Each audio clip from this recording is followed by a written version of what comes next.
Nako, tila nagbago na ho ang naratibo at mga diskarte ho ngayon na mga grupo na nagdanais na tuluyan pong mapatalsik sa pwesto. Ito pong si VP Sara Duterte. Kasi nung una, mga kababayan, ito yung mga magsisilbing prosecutor at ito yung mga kongresista na kung saan ay kanya-kanya na ho ngayon na binabanggit yung issue po ng quorum na dapat ay kung sino lang daw po ang present ay yun na lang ang pwedeng bumoto at doon na lang ho pagbabasihan kung ilan ang mga senador. So hindi na po itong nauna na nakalagay po sa ating saligang batas na kung saan ay 2/3 ng boto ang kinakailangan para makonvict. Ito pong si VP Sara Duterte. Kung sa 24 ay dapat 16. So ngayon ay mukhang ang gusto nila pababain na ho at para sigurado na matatanggal ito hong si VP Sara Duterte. So yun po ang pinakamatindi ho rito, mga kababayan. At sabay-sabay na ho na nagsasalita yung mga sabihin natin, yung mga mababatas at ilang mga abogado na nasa panig po ng administrasyon at na mga nagnanais na tuluyang mapatalsik sa pwesto itong si VP Sara Duterte. Alam niyo ho, nung una, kung niyo pong matatandaan, ito ho mga prosecutor na ito at yung mga kongresista, talagang kanilang taas noo at kanilang binibigyan din na napakalakas daw ng kanilang kaso laban po kay VP Sara Duterte. Pero ngayon ay napag-isip-isip nila, ito ho, hindi dito natin tirahin sa kasi numbers game yan sa numero, sa quorum. Ito na, nakadiyos ko po. Ito, panoorin ho natin kasi itong si nag-post si Congresswoman Jerbil Luistro ng ng Batangas at siyang chairperson ng House Committee on Justice. Ang sabi niya hindi na raw po yung 2/3 kundi kung ano yung quorum mo nga at kung sino present, yun na raw po ang dapat na pagbasihan ng sinasabing abotohan diyan po sa sa Senado. So hindi na po 16. Grabe ho, mga kababayan, no? So, nabago na ho yung maliwanag po sa ating saligang batas, pero ito ho muna. Tapos, bukod ho dyan, kay Congresswoman Jerbil Luistro, ay ito rin, nagbigay rin po ng pahayag si Manila Congressman Joel Chua, na ang sabi niya ay para personal niya raw ho na pananaw. Pansinin niyo sabi niya, personal kong pananaw. So, hindi yung batas. Ito pakinggan ho natin. Itong si Congressman Joel Chua. At ang sinasabi niya sa kanyang personal na pananaw. Pero hindi sa umiiral na batas. Panoorin po natin, mga kababayan. Si Congressman Joel Chua. Dahil ako po personally, naniniwala po ako, dapat po kung sino lamang po yung nagpa-participate sa impeachment trial, dapat yun lamang ang boboto. Kasi unang-una po, paano ka boboto kung hindi ka naman unang-una nag-participate dito sa impeachment trial? So, paano parang isang huwes, paano po siya mag-render ng kanyang verdict, whether guilty or not, kung hindi naman niya nakita yung mga sinabi ng mga testigo? Pangalawa, hindi po natin pwedeng iparehas yung impeachment trial sa ordinaryong legislative na ginagawa po ng mga senador. Kasi po, maliwanag po, dito po sa impeachment, ito po ay parang this is akin to court hearing. So pag sinabi po natin akin, ibig sabihin, pwede po natin itong maikumpara sa mga court hearing kung saan po ang huwes tinitignan po yung demeanor ng testigo. Kung ito po ay nagsasabi ng totoo, kung ito po ay nagsisinungaling. Parte po ng kanilang pag-render ng kanilang judgment base po sa mannerism, sa conduct ng testigo na inuupo po sa witness stand. Kaya nga po pagdating po sa appellate court, ang nagiging issue, kadalasan na po dyan, ang issue na po dyan, issue ng law, batas po. At hindi na po pinakikialaman ng mga appellate court yung issue sa fact. Kasi po, ang sabi po ng mga korte, ng Korte Suprema, hindi po nila pakikialaman ng issue pagdating po sa fact kasi ang best na makaka-ascertain ng mga testigo ay yung korte na nagdinig ng kaso. So, ganun din po dito. Paano po sila boboto kung hindi naman po nila nakita yung testigo, hindi po nila na-assess yung demeanor, hindi po nila nakita at na-assess kung ano yung, kung ito po ay nagsisinungaling o hindi. Sa papaanong paraan po at kanino pwedeng i-raise ang issue na ito, Kong? Well, at the end of the day, sa aking palagay, sa Korte Suprema pa rin to. Pero siguro, tingnan natin kung po pwedeng i-apply yung quorum.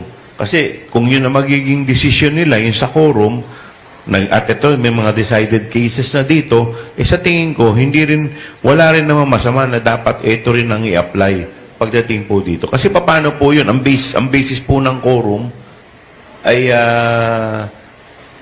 let's say, sa 22. Di ba? Hindi po sa 24.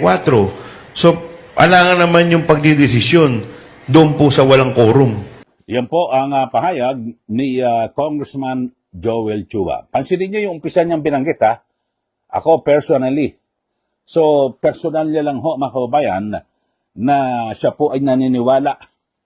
Parang kumbaga sa bagamat siguro parang nag-aalangan siya, abogado siya. Alam niya dapat yung batas at yung nilalaman ng ating saligang batas. Kaya ang binanggit niya, personal na raw ho. Sabi niya, ako personally, naniniwala ako, di ba, napakinggan niyo naman mga kababayan. Kasi ang liwanag po sa ating saligang batas Ako ho, hindi po ako abogado, linawin ko. Pero ang dami ko rin nakausap ng mga abogado na kung saan ay kanilang binibigyan diin na talagang dapat ho ay 2/3 ng lahat po ng miyembro ng Senado. Yun po ang sinasabi. Yun po ang dapat basihan. Kapag 2/3 ay 16 na senador na dapat pong bumoto. Kahit saan ka man, naroon, nakakulong ka man o hindi, kasi nakalagay ho Ang maliwanag po sa ating saligang batas ay 2/3 of all the members of the Senate. Ang liwanag po sa ating saligang batas, mga kababayan. So, dito ho ay kung 24 sila, wala naman ho kasi, maliban na lang, halimbawa, may namatay, nag-resign, o na-expel na ho, expelled na ho. Ibig sabihin, tanggal na ho sa pagkasenador. Yun ho, kung sino natira, yun na lang ho ang magiging basihan. Parang dati, di ba, may nag-resign, nagpunta sa gabinete, so nag-resign. So, talagang ang magiging basihan na lang ng quorum sa 2/3 or 23 na lang. Di po ba? Kasi sa mga nakaraan, ang ginawa ay hindi na ho nagsagawa pa ng special election sa pagkasenador kasi parang yung nag-resign ho ay papatapos na po ang termino. Ganun po ang nangyari, di po ba? So, dito ho ay talagang nabago ho kasi sa mga nakaraan, di ba, matapos po nila na maipa-impeach diyan po sa bababang kapulungan ng Kongreso, ito pong si VP Sara Duterte, lahat po talagang sinasabi, hindi, sapat ang aming ebidensya. Wala kang pakialam sa mga boto-boto, sigurado makukumbinsi namin lahat ng mga senador na sila ay bumoto para makonvict itong si VP Sara Duterte. Pero ngayon ho, nabago na ho. Ang binabanggit na ho nila ay issue po ng quorum. At dito ho ay yung sa quorum ay kanilang sinusundan na ho. Yun nangyari dyan po sa liderato ng Senado na kung saan ay questionable pa rin na 12 po ang ang quorum ho ngayon sa Senado kasi dapat po 13 sa pagpipili ho sa liderato po ng Senado dapat po 13 kasi 12 plus 1. Hahatiin mo sa dalawa yung miyembro ng Senado, halimbawa 24 sila. 12. So 12 plus 1 para makuha mo yung majority at magkakaroon kayo ng quorum. Ngayon ho, hindi. Yun na po sinundan ho ngayon nito hong mga magsisilbing prosecutor at lahat na po ng mga abogado ay ganun na po ang sinasabi. Pero sa kabilang banda, may nakikita naman ako ng mga talagang matitinong abogado at wala akong kulay na kung saan ang kanilang sinasabi ay hindi. Ang pagbabasihan dapat yung lahat ng miyembro, yung 24. Pero eto ho, isa ho saan nakapagtataka, mga kababayan, na kung saan ay meron hong ipinost si Senator Win Gatchalian, yung Senate President pro tempore, at sinasabing acting na Senate President, nag-post ho siya, pero makalipas po ng mga 5 minuto ay agad na dinilit, binura. Pero ito ang bilis na ng mga netizen eh. Ito, panoorin nyo sa ating TV screen ha. Ito hong yung post ho ni Senator Win Gatchalian at babasahin ko. Ayan ha. Diyan ho sa ating TV screen para nyo rin pong mabasa. Ang sabi ho ay the 2/3 vote required to convict Vice President Sara Duterte is a constitutional mandate. It is not affected by any internal, it is not affected by any internal Senate leadership arrangement or dispute. So, ito hong 2/3 vote daw ang kinakailangan para makonvict ito pong si VP Sara. At hindi ra po ito affected o makaka-apekto sa anumang nangyayaring gulo diyan po sa Senado. Ito nakalagay ho sa Article 11, Section 3, Paragraph 6 ng 1987 Constitution. Ay basahin niyo po sa TV screen ha. Ito ho nakalagay 1987 Constitution states unequivocally that no person shall be convicted without the concurrence of 2/3 of all the members of the Senate. With the Senate's membership fixed. Sabi niya, fixed at 24. The conviction threshold is 16 votes. And I will remain 16 votes regardless of how many senators attend the trial, which block controls the chamber or who presides over the impeachment court. So, ang ganda ho ng mga sinasabi ho ni Senator Win Gatchalian, talagang ito, bagamat hindi po siya abogado, talagang lahat ng kanyang mga tinuran dito sa kanyang naunang post ay ito talagang nasa saligang batas mga kababayan, di po ba? So, maliwanag, idinitalya niya, 2/3 ng lahat po ng buong miyembro. Naka-fix po yung miyembro 24. Kasi talagang wala pa naman namatay wala hong na-expelled. Wala hong nag-resign. Lahat andyan buhay at may mga nakakulong. Kasi ang sinasabi, hindi na kontrolado Natatawa ako rito kay Yusek Claire Castro na parang hindi abogado. Na ang sabi niya, nakakulong na Alam niyo ang dami nga nakakulong, nakakalabas Pinapayagan naman ng korte. Di ba? Baka ito pa pwede rin mapayagan. Ibig sabihin, nasa jurisdiction pa rin siya ng Pilipinas kasi nasabi, wala na po sa jurisdiction ng Senate. Hindi pa pwede. Meron pa rin kasi, ang dami nga iba nga nagpaano na. Sumakit ang ngipin Pumunta sa dentista, pinapayagan lumabas ng kulungan di ba? May naramdaman. Pupunta sa doktor, pupunta sa ospital. Eto. Pwede. So, hindi mo tatanggalin na zero yung posibilidad. Di po ba? So, maliwanag at ito, sinasabi ni Senator Win Gatchalian, yung pre-trial conference is set for June 18.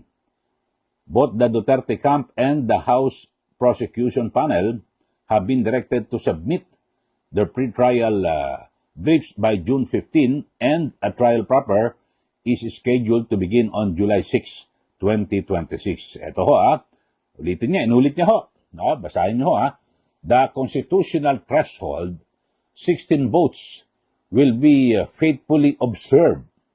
Malinaw ang saligang batas. Ang ating tungkulin ay sundin ang konstitusyon at yon ang aming gagawin. Ang ganda ng naging pahayag dito ni Senator Win Gatchalian mga kababayan. Maliwanag na maliwanag Yung kanya sinabi na, basa nyo naman Pero makalipas po ng 5 minuto, ay binura po sa kanyang account. Ano kaya ang dahilan? Baka may nakabasa, Senator, ang naratibo na natin, iba na. Huwag mo nang babanggitin yung, huwag mo nang kilalanin yung 2/3. 2/3 na yan. Dito tayo sa bagong quorum na dyan sa Senado na ginagawa natin na 12 kayo, na may quorum kayo. Hindi na 13. So, burahin mo yan. Baka ganun na sabi. So, nabura binura. Pero, ako, believe ko ito kasi ang tuming Gatchalian talagang kahit hindi abogado, sabi niya, 2/3 vote. required to convict VP Sara Duterte. Pero bakit ito nagbago? Baka may nagsabi o sumita. Senator Win, wala, matatalo tayo niyan. Ayusin mo, burahin mo. Kasi ang magiging naratibo ngayon at sinimula na just mababang kapulungan, itong sina Luistro at Chua, eto na, ganito na, may bago na. Kung sino lang ang present, yun na ang pagbabasihan ng kung sino lang mga pwede bumoto, yung present lang sa paglilitis. So, ganun na ho, makakababayan. Kasi kung hindi siya nag-post ho niyan, okay na ho, wala ho, di ba? Pero nag-post ibig sabihin talagang naniniwala sa umpisa pa lang. Kasi nung una pa man, mga kababayan, talagang yan ang pinag-uusapan. Kasi alam niyo ho, kung magiging ang dahilan, ito basihan na kung sino nila ang present, ang gagawin ho ng ating pamahalaan, ng sangay po ng ehekutibo, gusto nilang may mapatalsik na sa pwesto, VP Sara, lahat ng mga senador na kanilang kalaban o nasa oposisyon, pagkakasuhan na yan. Sige, kasuhan na lahat yan, ikulong, para hindi sila maka-attend sa trial. So, pwedeng iganon tapos bahala na sila kung ma-absuelto, at least kung yung ating isinampang kaso, hindi ganun kalakas, basta makulong ang mga yan. Tapos, pag napatalsik na, yung gusto natin patalsikin, halimbawa kay VP Sara Duterte, babayaan mo na sila kung makalaya sila dahil kung mahina yung ating kaso. So, napatalsik na. So, ganun ho. Pero ang liwanag ho kasi sa ating saligang batas alam mo, yung equal na yung patas ho na pagbibigyan ng protection sa lahat. Kasi hindi ho pwede na ganyan. Kaya naka-fix ho ito O ilan ba senador natin? 24. So, lahat ng mga miyembro, doon ho ang pinagbabasihan kung ilan ang quorum. Kung ilan ho yung dapat nakalagay, maliwanag ho, 2/3 Pero isa lang ang sagot ho rito. Ano ho rito? Para matapos na po yan, mga kalokohan na yan, at iba't ibang mga argumento, naratibo, yung Korte Suprema. Ewan ko lang ho kung ang Korte Suprema ay hindi po makukonsensya na agad po silang kumilos at tigilan yung mga ganitong maliho na direktang paglabag sa ating saligang batas, mga kababayan. Maliwanag na maliwanag ho di po ba? 2/3 So, 16 votes ang kailangan sa impeachment. Doon pa nga, pati sa quorum lang ho sa Senado mga kababayan, iba rin dapat 13. So, maliwanag ho sana na gumalaw na po ang Korte Suprema. Pero sabi nga ni Senator Marcoleta, ang kanyang paniniwala at persepsyon ay maaring dinidribble ho ng Supreme Court yung kanilang mga desisyon o mga paggawa po ng hakbang tungkol rito kasi sa Nobyembre ay magre-retiro na po ito pong si Chief Justice Alex Hesmundo. O yun ho.